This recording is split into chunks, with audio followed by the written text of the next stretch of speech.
ഹോ, മുട്ടയെന്ന് വിരിഞ്ഞിട്ടില്ലാത്ത കുഞ്ഞിനാണ് ഇനി പുസ്തകം വാങ്ങിച്ചു കൊടുക്കാൻ പോകുന്നത്. അതൊന്ന് കമിഴ്ന്ന് വീഴട്ടടാ, എന്നിട്ടല്ലേ അതിന് പുസ്തകം വാങ്ങിച്ച് അതിനെ കൊണ്ട് വായിച്ചു പഠിപ്പിക്കാൻ പോകുന്നത്. അതെന്താ അങ്ങനെ? മുട്ടയെന്ന് വിരിയാത്ത കൊച്ചിനെ കൊണ്ട് ടിവിയുടെ മുന്നിൽ ഇരിക്കുന്നതിന് കുഴപ്പമൊന്നുമില്ലല്ലോ. അപ്പൊ പിന്നെ രണ്ട് പുസ്തകം കാണിക്കുന്നതാണോ കുഴപ്പം?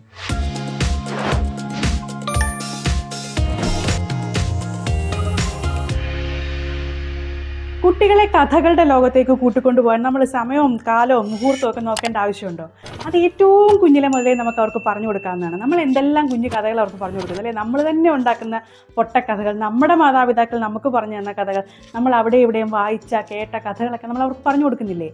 അത് അവരിങ്ങോട്ട് റെസ്പോണ്ട് ചെയ്യാൻ പറ്റുന്ന പ്രായത്തിൽ മാത്രമല്ല, അവർ തീരെ കുഞ്ഞായിരിക്കും പോലെ നമുക്ക് തുടങ്ങാം. അതായത് കുഞ്ഞുങ്ങൾ മലന്ന് കിടന്ന് ചുറ്റുമുള്ള കളേഴ്സ് റെക്കഗ്നൈസ് ചെയ്ത് അതിലേക്ക് സൂക്ഷിച്ച് നോക്കാൻ തുടങ്ങുന്നില്ലേ? ആ ഒരു കാലം മുതൽ തന്നെ നമ്മൾ പുസ്തകങ്ങൾ അവരെ ഇൻട്രൊഡ്യൂസ് ചെയ്യണം. അപ്പോൾ ഈ പുസ്തകങ്ങൾ എങ്ങനെ അവർ നോക്കുന്നതെന്ന് വെച്ചാൽ നിറയെ എഴുതി വെച്ചേക്കുന്ന പുസ്തകങ്ങളൊന്നുമല്ല, ഏജ് അപ്രോപ്രിയേറ്റ് ആയിട്ടുള്ള ഏറ്റവും കുഞ്ഞുങ്ങൾക്കുള്ള പുസ്തകങ്ങൾ ലഭ്യമാണ്. ഇപ്പോൾ ഉദാഹരണത്തിന് തീരെ കുഞ്ഞുങ്ങൾ കമന്ന് വീഴുന്ന ആ ഒരു പ്രായത്തിലുള്ള കുഞ്ഞുങ്ങൾക്ക് ക്ലോത്ത് കൊണ്ടുള്ള, തുണി കൊണ്ടുള്ള ബുക്സ് കിട്ടും. അതാകുമ്പോൾ അവർ പിടിച്ച് വലിച്ചാലൊന്നും കീറിപ്പോത്തൊന്നുമില്ല.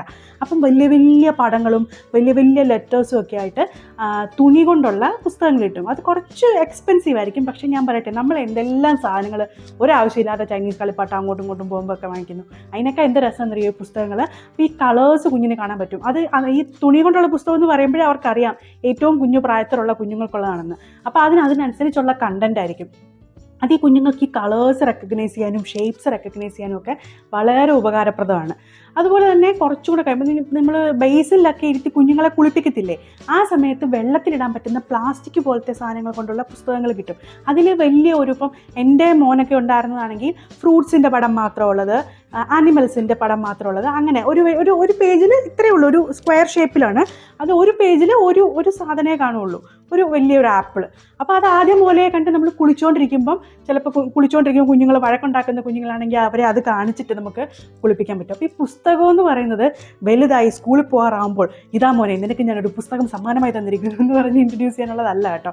അത് കുഞ്ഞിലെ മോനെ തന്നെ വളരെ എൻ്റെ പിള്ളേരൊക്കെ ഏറ്റവും കുഞ്ഞായിരിക്കും പോലെ ഞാൻ ഈ പുസ്തകങ്ങൾ കാണിച്ച് തന്നെ കഥകൾ പറയുമായിരുന്നു. കാരണം ഇപ്പം എന്ത് രസമാണെന്നറിയോ, നമ്മളിതൊന്നും എക്സ്പ്ലോർ ചെയ്തിട്ടാണ്. ഓരോ പുസ്തകങ്ങളൊക്കെ എന്തുമാത്രം രസമാണെന്നറിയോ. ഈയിടെ ഞാനൊരു പ്ലേ സെൻറ്ററിൽ കുഞ്ഞുങ്ങളെ കൊണ്ട് പോയപ്പോൾ അവിടെ ഒരു ക്രോക്കഡൈലിൻ്റെ പുസ്തകം ഉണ്ടായിരുന്നു. അക്ഷരങ്ങൾ വിഴുങ്ങുന്ന, ചവച്ച് തിന്നുന്ന ഒരു ക്രോക്കഡൈൽ. എന്തൊക്കെ ഡിഫറെൻ്റ് ആയിട്ടുള്ള തീംസും എത്ര രസകരമായ ഐഡിയാസൊക്കെയാണെന്ന് അറിയാം അതിനകത്ത് വരുന്നത്.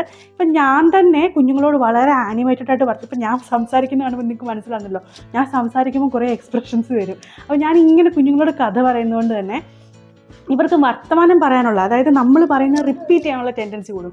നമ്മൾ എപ്പോഴും ചെയ്യേണ്ടത് എന്താണെന്നറിയാമോ, നമ്മൾ അവരോട് കമ്മ്യൂണിക്കേറ്റ് ചെയ്തുകൊണ്ടിരിക്കണം. നമ്മൾ സാധാരണ വലിയവരോട് പറയില്ലേ, അതുപോലെ തന്നെ അവരോട് വർത്തമാനം പറഞ്ഞുകൊണ്ടിരിക്കണം. അമ്മ ഇങ്ങനെ ചെയ്യുവാണ്, മോക്ക് ഇത് ചെയ്തു തരാൻ പോവാണ്, മോക്ക് ഇങ്ങനെ വേണോ, ഇങ്ങനെയെല്ലാം നമ്മൾ ചോദിച്ചുകൊണ്ടിരിക്കണം. അപ്പം നമ്മൾ അവരോട് കമ്മ്യൂണിക്കേറ്റ് ചെയ്യുമ്പോഴാണ് തിരിച്ച് കമ്മ്യൂണിക്കേറ്റ് ചെയ്യാൻ അവർക്കൊരു ഇൻട്രസ്റ്റ് വരുന്നത്. ഇപ്പം ഞാൻ കുഞ്ഞുങ്ങളെ സ്കൂളിൽ ചേർക്കാനൊക്കെ കൊണ്ടുപോയപ്പോൾ പലപ്പോഴും അവിടെയുള്ള എഡ്യൂക്കേറ്റേഴ്സൊക്കെ പറഞ്ഞു എന്താണെന്നറിയാമോ, ഇപ്പോഴത്തെ കുഞ്ഞുങ്ങൾക്ക് ആർക്കും വർത്തമാനം പറയാൻ ഒരു ഇൻട്രസ്റ്റും ഇല്ല. പ്രധാന കാരണം സ്ക്രീനാണ് കേട്ടോ. പിന്നുള്ള പ്രശ്നം എന്ന് വെച്ചാൽ ഇവരോട് ഇങ്ങനെ വർത്തമാനം നമ്മൾ പറയുന്നില്ല. നമ്മൾ അവർക്ക് വേണ്ട സാധനങ്ങൾ വാങ്ങിച്ചു കൊടുക്കുന്നു, അത് ചെയ്തോ ഇത് ചെയ്തോ എന്നൊക്കെ ചോദിക്കുന്നു. ആ ചോദ്യത്തിൽ തീർന്നു. വെറുതെ ഇരുന്ന് നമ്മുടെ കുഞ്ഞുങ്ങളോട് അതിനെപ്പറ്റിയും ഇതിനെപ്പറ്റിയും കാക്കയെപ്പറ്റിയും പൂച്ചയെപ്പറ്റിയും അമ്പിളി അമ്മാവനെ പറ്റിയൊക്കെ നമ്മൾ എത്ര കാലമായിട്ടുണ്ടാവും ഒന്ന് സംസാരിച്ചിട്ട്. നമുക്ക് ഇഷ്ടമുള്ള എന്തിനെക്കുറിച്ചെങ്കിലും അവരോട് വീണ്ടും സംസാരിക്കുമ്പം അവർക്ക് തിരിച്ച് നമ്മളോട് റെസ്പോണ്ട് ചെയ്യാനായിട്ടുള്ള ഒരു ഇൻട്രസ്റ്റ് കൂടും. അതുപോലെ തന്നെയാണ് ഈ പുസ്തകങ്ങളും. നമ്മൾ അവരോട് സ്പെൻഡ് ചെയ്യുന്ന ടൈം ഉണ്ടല്ലോ, അത് ക്വാളിറ്റി ടൈമാണ്. നമ്മൾ ഈ കഥകളുമായിട്ട് ബന്ധപ്പെട്ട് നമ്മളിത് പറഞ്ഞു കൊടുക്കുമ്പം അവർ പലതും നമ്മളോട് ചോദിക്കുകയും അവർ പലതിലും ഇൻട്രസ്റ്റ് കാണിക്കുകയൊക്കെ ചെയ്യും. ഇപ്പം എൻ്റെ ഒരു ഫ്രണ്ടുണ്ട്, ആ ഫ്രണ്ടിൻ്റെ മോന് ആനയാണ് ഏറ്റവും ഇഷ്ടം. അവന് എന്ത് കഥ കേട്ടാലും കവിത കേട്ടാലും അതിനകത്ത് ആന വേണം. അവൻ്റെ ആനയെ പറ്റിയുള്ള ഒത്തിരി പുസ്തകങ്ങളുണ്ട് അവൻ്റെ കയ്യിൽ. എൻ്റെ ചേച്ചിയുടെ മോനാണെങ്കിൽ ഡൈനോസോറാണ് ഏറ്റവും താല്പര്യം. കുഞ്ഞിലെ മോനെ അവൻ ഡൈനോസോറിനെ പറ്റിയുള്ള പുസ്തകങ്ങൾ വായിക്കുക. അവനപ്പോൾ ഇത് എങ്ങനെയെങ്കിലും ഒന്ന് വായിക്കാൻ പഠിച്ചാൽ മതി. ഈ ആളുകളെല്ലാവരും ചെന്ന് എപ്പോഴും പുറകെ നിന്ന് ചോദിക്കാനുള്ള മടി കാരണം അവൻ അത്യാവശ്യം ഫോണിക്സ് ഒക്കെ പഠിച്ചു കഴിഞ്ഞപ്പോൾ അങ്ങ് വായിക്കാൻ തുടങ്ങി. എന്നിട്ട് ഡൈനോസോറിൻ്റെ വലിയ വലിയ പുസ്തകങ്ങൾ വായിച്ച് അവൻ ഒരുമാതിരി മറ്റേ ശാസ്ത്രജ്ഞനെ പോലാണ് സംസാരിക്കുന്നത്. ഈ ഡൈനോസോഴ്സിനെ പറ്റിയുള്ള ഇൻട്രസ്റ്റ് കാരണം അവൻ വായിച്ച് മനസ്സിലാക്കിയിരിക്കുകയാണ്. അതെല്ലാം അവൻ്റെ മനസ്സിൽ ഭദ്രവുമാണ്. അപ്പോൾ ഇങ്ങനത്തെ ഇൻട്രസ്റ്റ് ഒക്കെ കുഞ്ഞുങ്ങളിൽ എലിസിറ്റ് ചെയ്യാനായിട്ട് വേറെ പല ആവശ്യമില്ലാത്ത കാര്യങ്ങളിലും അവർ ചിന്തിക്കുന്നതിനേക്കാൾ നല്ലതല്ലേ ഇത്തരം ചില കാര്യങ്ങൾ അവർ അറിഞ്ഞിരിക്കുന്നത്. അതുകൊണ്ട് ഈ കുഞ്ഞിലെ മുതലേ അവർക്ക് തോന്നുന്ന ഇൻട്രസ്റ്റുകളെ പറ്റി നമുക്ക് മനസ്സിലാക്കാൻ സാധിക്കും. ഈ പുസ്തകം വാങ്ങിക്കുമ്പോൾ ഉണ്ടല്ലോ, നമ്മൾ അതിൻ്റെ കണ്ടൻറ്റ് നോക്കി വായിക്കണം. കാരണം ഇപ്പം നമ്മൾ പുതിയ കാലമാണ്, പുതിയ ലോകമാണ്, പുതിയ സെൻസിബിലിറ്റീസാണ് കുഞ്ഞുങ്ങൾക്ക് പറഞ്ഞു കൊടുക്കേണ്ടത്. അപ്പോൾ പഴയ പല കഥകളിലും ചുമ്മാ ഒരാവശ്യവും ഇല്ലെന്നേ, വാമ്പയർ, യക്ഷി, ഇപ്പം ഇംഗ്ലീഷ് കഥകളാണ്, വിച്ച്, പിന്നെ ഇപ്പം ക്ലാസിക് സ്റ്റോറീസ് തന്നെ എടുത്താൽ പോലും ഭയങ്കര നെഗറ്റിവിറ്റി ഉണ്ട് അതിനകത്ത്. അപ്പോൾ അതൊന്നും നമ്മൾ ഇപ്പം തന്നെ ഇൻട്രൊഡ്യൂസ് ചെയ്തതിൽ കുഴപ്പമില്ല. അങ്ങനത്തെ കഥകൾ വായിച്ചു കൊടുക്കുമ്പോൾ ഐ ഫീൽ ബാഡ്.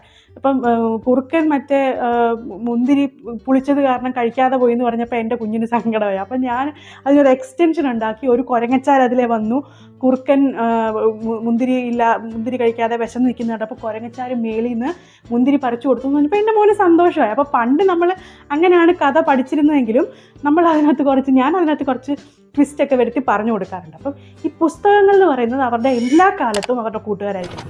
പക്ഷേ അങ്ങനെ ആണെങ്കിൽ എന്ത് ചെയ്യണമെന്നറിയാമോ, നമ്മൾ പുസ്തകം വായിക്കണം, നമ്മൾ അവർക്ക് വായിച്ചു കൊടുക്കണം, നമ്മളും വായിക്കണം. എന്നാലേ അവർക്ക് ആ ഒരു കൾച്ചർ അവരിൽ വരുത്തുള്ളൂ. പിന്നെ ഈ പുസ്തകങ്ങൾ തന്നെയുണ്ടല്ലോ, ഈ എന്തെങ്കിലും കഥ എഴുതി വെച്ചിട്ടുള്ളത് കൊണ്ട് പിക്ചർ മാത്രമുള്ള പുസ്തകങ്ങളുണ്ട്. പിക്ചർ മാത്രം എന്ന് പറയുമ്പോൾ നിങ്ങൾ ഈ മറ്റേ അമർ ചിത്രകഥയൊക്കെ പോലെ അങ്ങനത്തെ പിക്ചറല്ല, വലിയ പിക്ചറായിരിക്കും.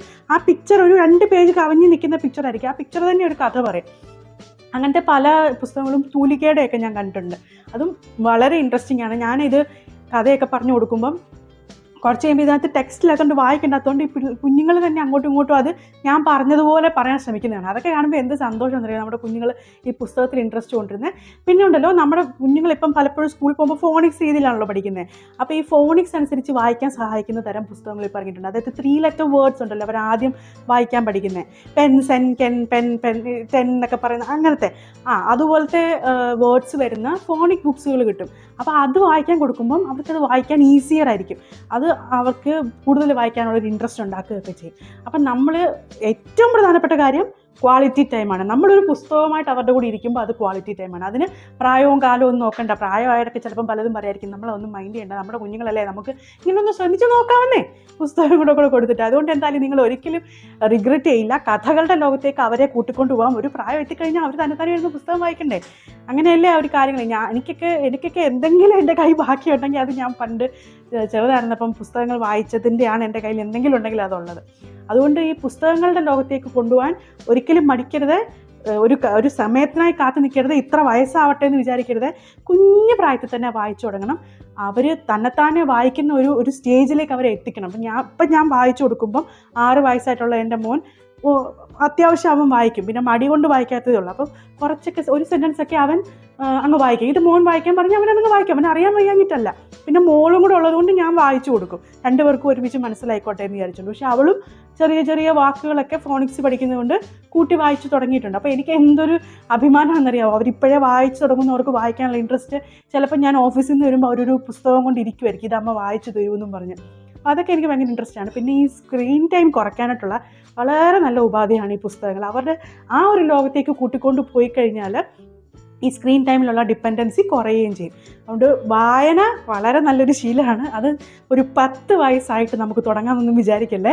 10 ദിവസം ആകുമ്പോഴേ തുടങ്ങിക്കോളൂ എന്നാണ് ഞാൻ പറയുന്നത്.